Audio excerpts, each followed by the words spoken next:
Nous l'attendions depuis longtemps, vous l'attendiez peut-être, cher Jean-Marie, chers téléspectateurs, depuis longtemps, une biographie de Chesterton en langue française. C'est fait, elle a été écrite par François Rivière, Le divin Chesterton, publié aux éditions Rivage. François Rivière est un écrivain discret, extrêmement attachant, auteur de romans policiers, de monographies d'écrivains.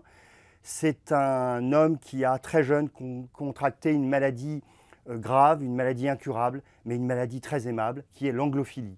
Effectivement, il est tombé amoureux de l'Angleterre dans son collège religieux de Vendée et il a découvert, après Agatha Christie, Chesterton grâce à un prêtre de cet établissement. Et ça nous donne cette passion et cette biographie aujourd'hui. Alors Chesterton, peut-être, chers amis, connaissez-vous ou peut-être ne connaissez-vous pas, c'est un des géants de la littérature anglaise, c'est un colosse, un gargantua, un écrivain paradoxal, un bretteur, un polémiste. C'est l'inventeur du personnage du Père Brown, un des plus grands personnages de la littérature policière. C'est le chantre de saint François d'Assise ou de saint Thomas d'Aquin. C'est véritablement un formidable écrivain.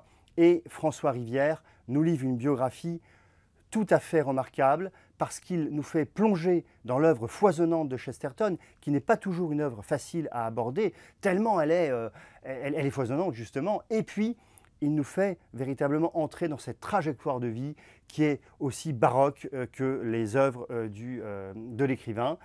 C'est véritablement passionnant et François Rivière nous livre une biographie qui ressemble au personnage parce que c'est un livre qui ne s'embarrasse pas d'académisme ou de code universitaire. C'est un livre de plaisir, comme Chesterton était un écrivain de plaisir.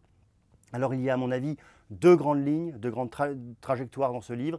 Il y a cette vie qui va mener à la conversion au catholicisme. Chesterton était anglican, il devient catholique et c'est extrêmement important dans sa vie. Il a repoussé ce moment assez longtemps.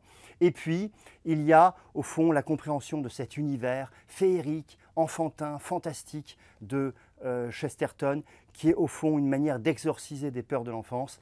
Et la manière dont Chesterton les exorcise au fond, c'est de trouver le secret de la vie qui est la joie chrétienne.